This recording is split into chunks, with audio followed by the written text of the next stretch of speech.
il faut adapter les formations, hein, et vraiment lever les freins à l'emploi. Vraiment, il faut encourager de plus en plus nos jeunes à partir sur ces filières professionnelles.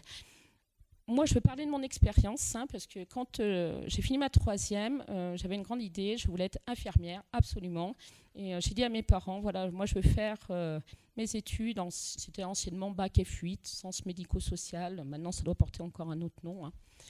Il y a quelques années, parce que je ne vais pas citer combien d'années, on était un peu montré du doigt. Voilà, c'était un peu les périodes, se dire, oh là là, ils partent en professionnel, c'est des gens qui ne savent pas quoi faire de leur vie. Pas du tout, pas du tout. Et maintenant, justement, on remet en avant ces carrières professionnelles. On veut faire du lycée une voie d'excellence. On souhaite aussi, notre gouvernement va aider tous ces lycéens avec des périodes passées en stage d'entreprise et augmenter de 50% leur rémunération. Alors, qui dit alternance dit tuteur.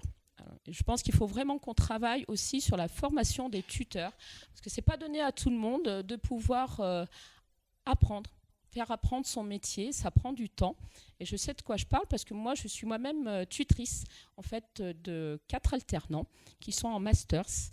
Alors, quand ils arrivent, c'est sûr, ils ne savent pas grand-chose. Donc, dire, on va repartir de zéro, on va partir de la base.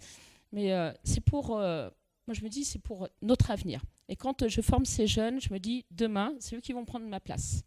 Donc je leur laisse carte blanche, il faut tout leur faire voir. En 2020, on avait 1697 contrats d'apprentissage. À mi-2022, nous en sommes à 13 108. Donc il y a vraiment un très grand essor, hein. À la base de tout ça, il y a aussi le renforcement des fondamentaux. Parce qu'on se rend compte, hein, malheureusement, qu'un certain nombre d'élèves arrivent au lycée et ont des grosses lacunes en français, en mathématiques. Et notre gouvernement souhaite renforcer vraiment ces bases, entre autres sur les mathématiques.